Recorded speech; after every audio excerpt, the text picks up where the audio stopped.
Kuat terpotam khop maya kan en kual vel do ni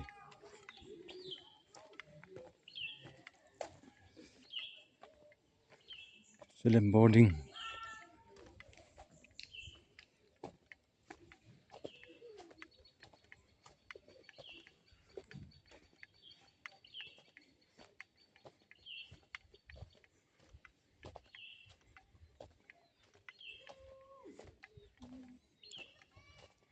la hen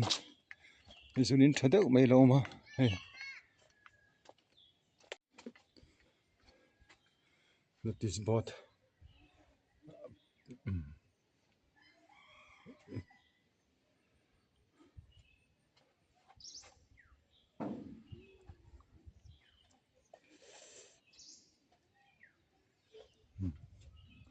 tingkir ra chu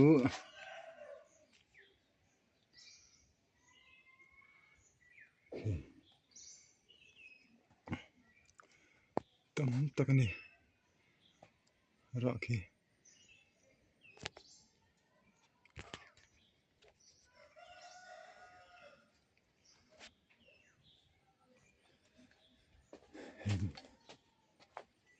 principal inania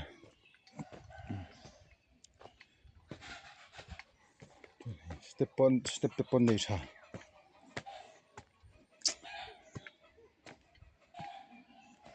hian biak in ania so tami so school ni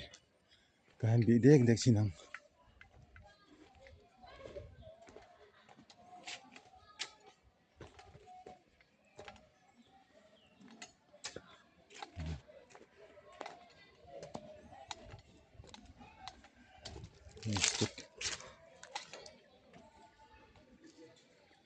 อันยอมครบไหมte pon tla na sin te pon nei veni hei amoi kha me na sin parte so da ko taram phaisel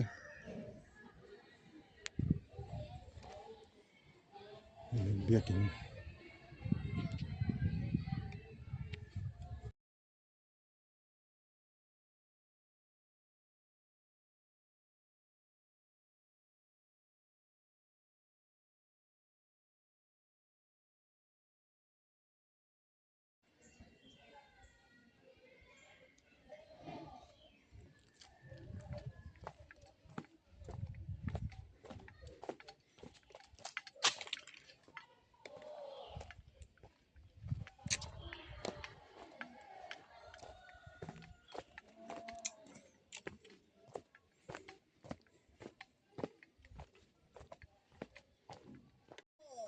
in hi khu ma tlem zong aloma kan chup thla to lo menga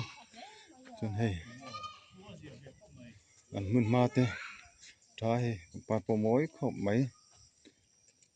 an ma ni theu hian an in mun le ma an en kol fai tha ani an tilang thok thonge Salem boarding compound chung hi khu kan ria bu kha ani kan ti to kha chuan kan chhawanga khu lama khon in la ma amaro chu kan zula to lo menga chu kan chhawang hepa kan chhawanga chuan hei an ma ni quarter bul theu hian ani la afai em vek maya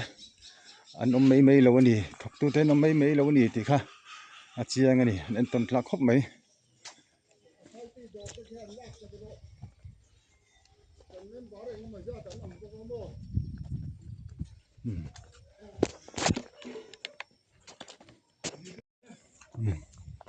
tuna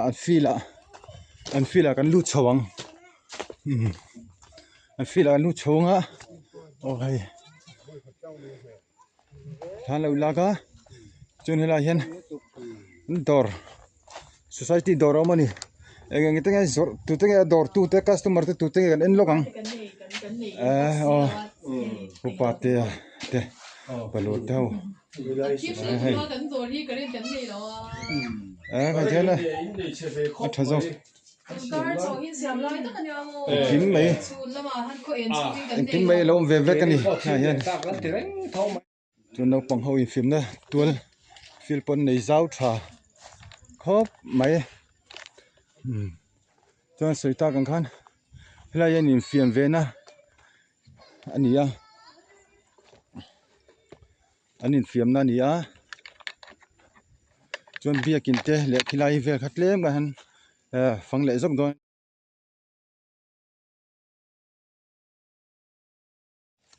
Boya tu ngai ming. Tu ngai ming. Mo. Ming du ma mo. Lo bye bye te ming du om. Bye bye tiro. Bye. Oh, bye bye. Ole oh, bye bye oh. Heng lai no pangte. Andi. Hei ting ter ku dia. So to ra tam khop mai. Mun ma te. Kan phang zeu zeu wang.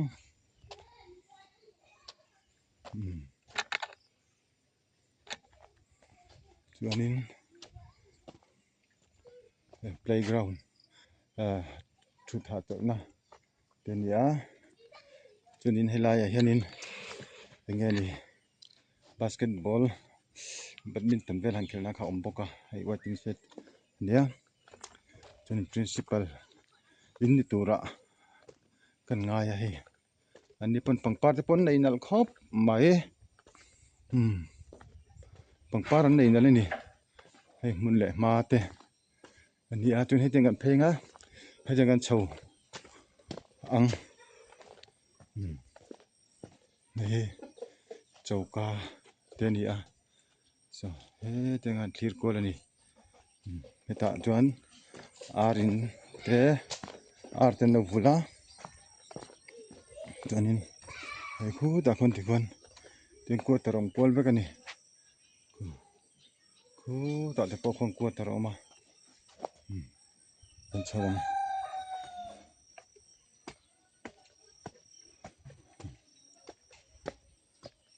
ki hen biakin ania ase biakin lo lama hengkal photila na sin te po lo par ve na sa khop mai helang kal photanga hostel te anin ka ria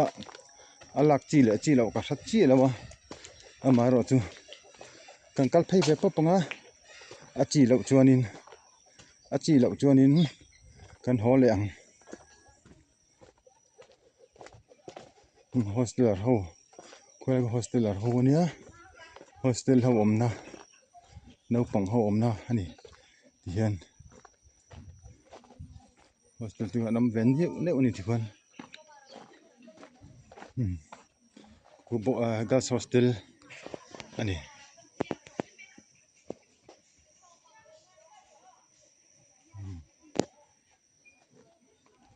girls hostel ania an mun ma nei thani tikon no pang kan en ve thok thokang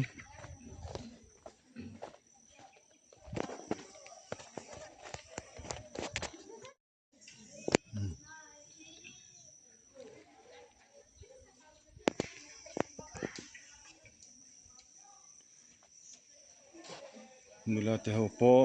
hostelar ho te kan tilangang hian hey girls hostel ani hey girls hostel ani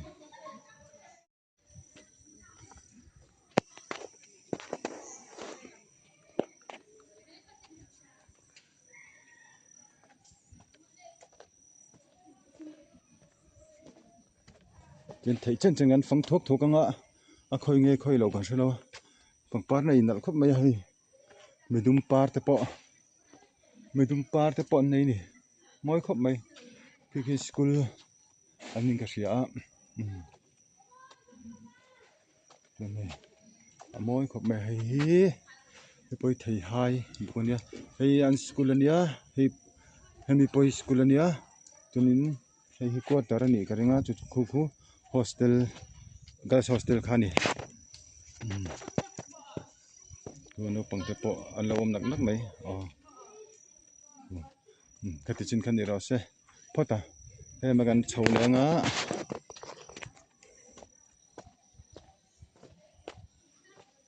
han chon phal angin ka thalawa lu chho chinang so lai te so na an lo na thokani hostel lar hoin an von fel ve nan lo thok tang mai an puwa tu lai kom ka ren chho ka tuma an phalang chumo phal lo le ka le de yanga ani mai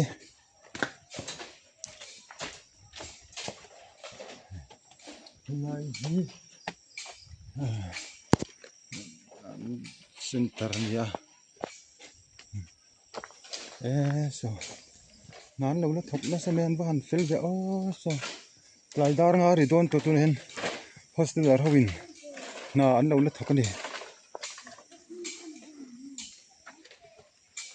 ku da kon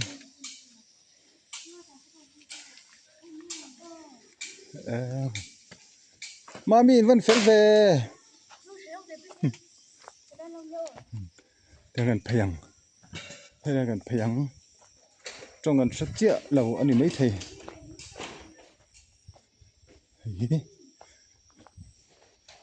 primary school ani sa ka jakwa samria ta din to ani tena phei tlang thei phei primary school khania so mi ka chung kan wadi kan teng khaniang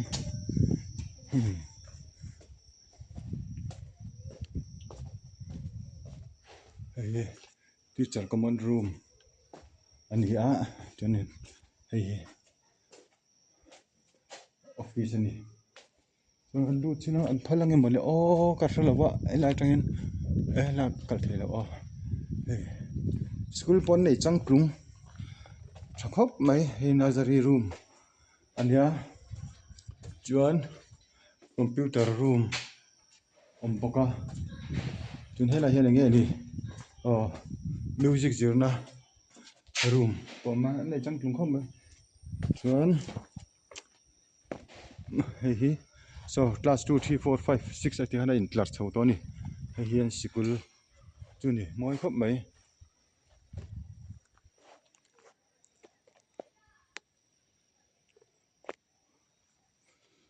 chuan so biakin ani ve la thungta tual zol te po atha chuan zun in te an nei tha so biakin ani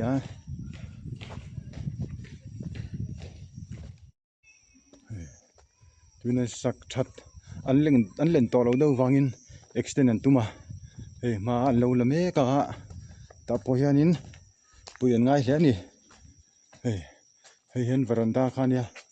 an thu cheve gai hi tunai chungkhung an tum ta ni chungkhung an tuma son biakin chung chu ni thi me mai lang thei lo ni tunai an len to lo wangin ti zawan tumani chu awan lomom leng lo khopa biakin ti zaw ngai khopa tunla ya thil lo thlenga chonin alomom khopani tunhei an biakin kha hi ani chuanin la ya tang hian ten ron chho kha khu ta tang ron chho kha ta ten ron chhowa mi hian he ta school la oma tikhan biakin nen ani chung khulai khu playground in film na mun kan ti kha ania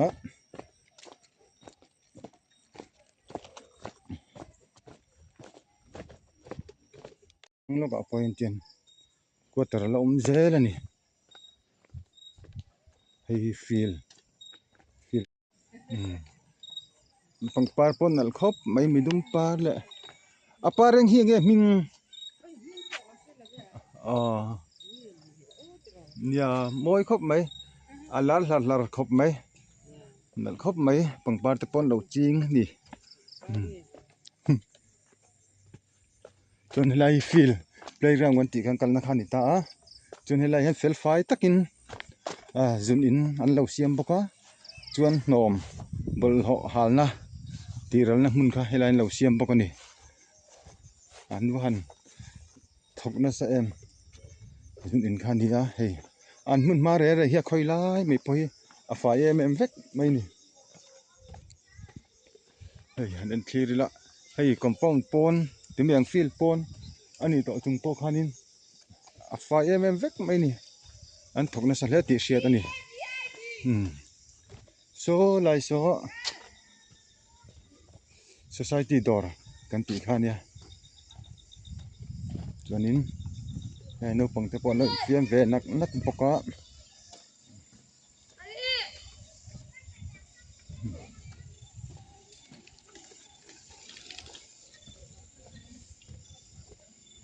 นายboys hostelนี่อมตะกันนี่boys hostel อ่ะงะเฮ้ย feel society door ทางบุลหัน feel เอามา feel ทางหันินboys hostel เอามานี่กันติลังงะมาสักกันลุดแค่ลองเฮ้ย boys hostel จูนี่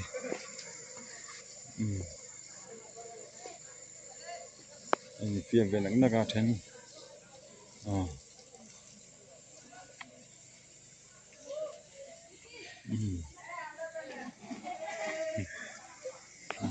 เท่านั้นเลยบัวบกตัวเต้ไรกันรู้สวยงะเนี่ยเปิดเข้าไปไล่แต่ล้มแล้วว่าเจเนเรเตอร์ตัวนั้นละมั่งอันนี้ให้ละมาเห็นให้นวมเต้าไม่ชุดหาดำนะอันเราเสียมด้วยไม่บกวันเช้าบายมานี่เฟลตัวแกเนี่ยกูตะกูโฮสเทลให้มีบอยส์โฮสเทลนี่โซ่แต่มีกับกัสโฮสเทลเนี่ยดูตัวเลยพอตั้งจนกันฉุกทะเลงะละเห็นคุยอะไรเงี้ยชวดโดนกับเราวะอลูมินตีนี่มั้ง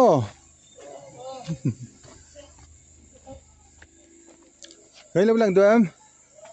เฮ้ยบายอุล่ะอะไรเฟลเลยจนคนกันฉุกทัดลังแรงคุยอะไรเงี้ยเข็นทากโดนกับเราวะกันก็เยอะชินพอตั้งโอ้ยมุนตบฮะอันนี้มุนตบตีเลยมากันหวนสามนะให้มีพยาสนหวนสามินกันกัลพยากลายขานี่จนถูกตุกว่าตัดที่ตั้มขบไม่นักกินอันเท่าตัวเตะแล้วรอนกลมนะหุ่นเตปอในไทยกันในไทยตัวง่ายละอัดขบเนี่ยจนเฮ้ยเตียงอันเละหอยกัวละไว้จุดใจเลยเซเลมบอร์ดิ้งที่นี่จนที่ไรที่ทุลาวิเซียคีอันวงทะเลนี่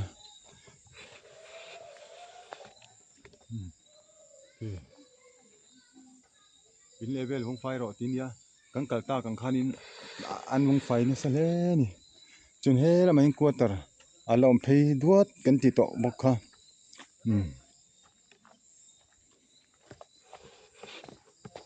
จนให้มีจอลบุคี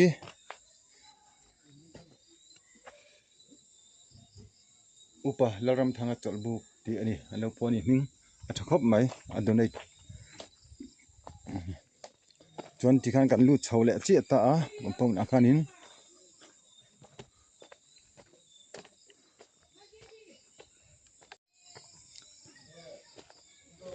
หัดนั่นนี่ละอันก็ตรบุลเละอเวลเลยอาฝ่ายเอ็มเวกไม่เนี่ย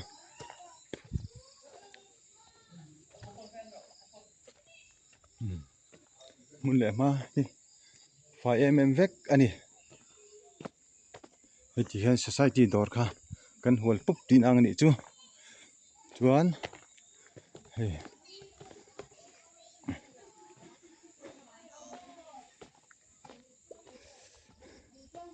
ที่ข้างกวาดตัดเตะกันฟังเจ้าเดือดทั่วกะอันนี้เลเวลเตะอันวงไฟทะเลนี่ดีค่ะอาเซียตาอันนั้นต้นกลากอมเลนี่กวาดนัมเบอร์ให้กวาดนัมเบอร์เองจานเงกัดเชียร์ไทยโตลว่า chuanin lai han hei thei hai buk bula khen chol buk a oma chuan hen an china a tirla ma kan chhona khania helai hi kan chho to lawanga tian a chuk tha zongin thun kan mang me vele mai don ani tuna hianin lai thi om tong em to lo khalawa kan kal hun lai ka tlemin kan van duai deuh hleka tlai daruk atangin lai thi lo om tan thin chawa chu wang chuanin soi thei vak kan nei lo ni thimani chon thimani mai enani chon enani mai a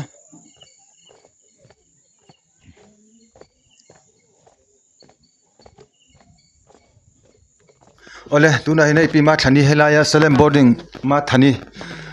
Salem boarding sikula assistant headmaster kan kom lok don ania helaya hianin enge ni pi ma thanama sain chibai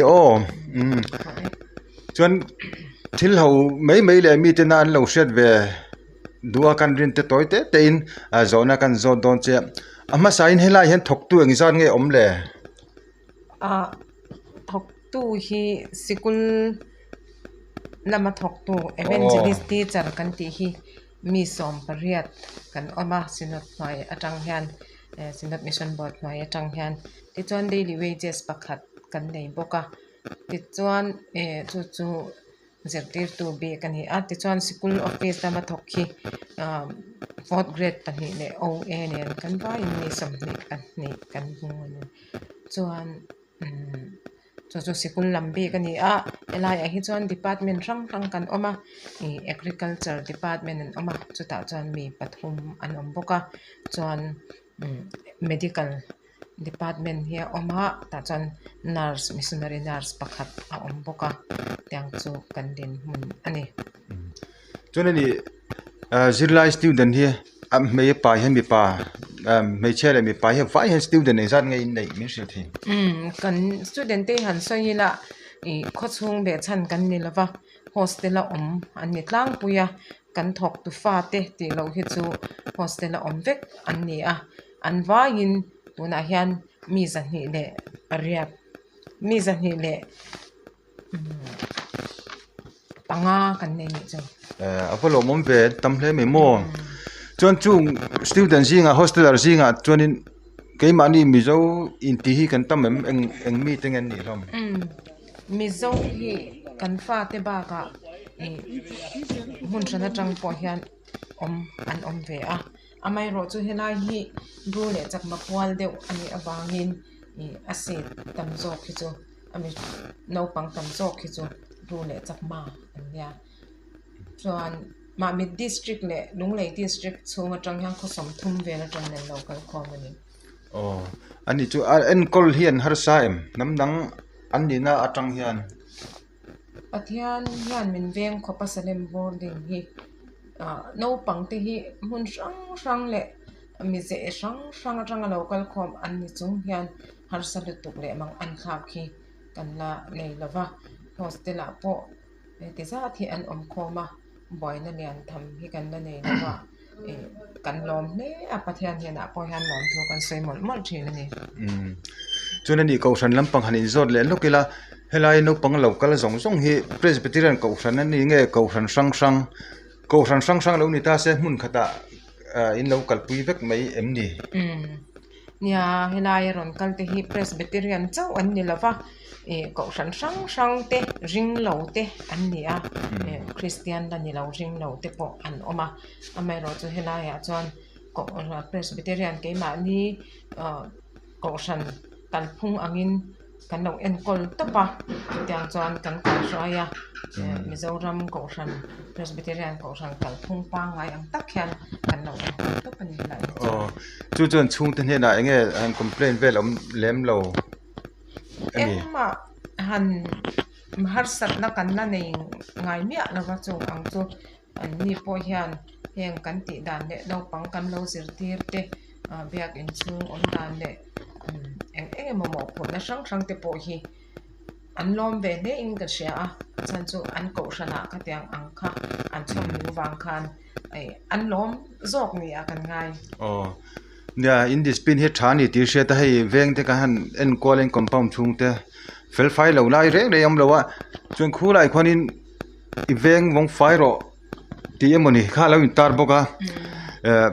khumi khu in zom thle nin kan sia heng te nang ma ni injirti na tanga ti turanga in tinge nia ma ni mimal tlom mai na ma ni quarter abul level te ti fai nge kan ni a e keima e thu chuak ve sim sim ya ton ma sanem boarding din tira tanga kan kal thung mani e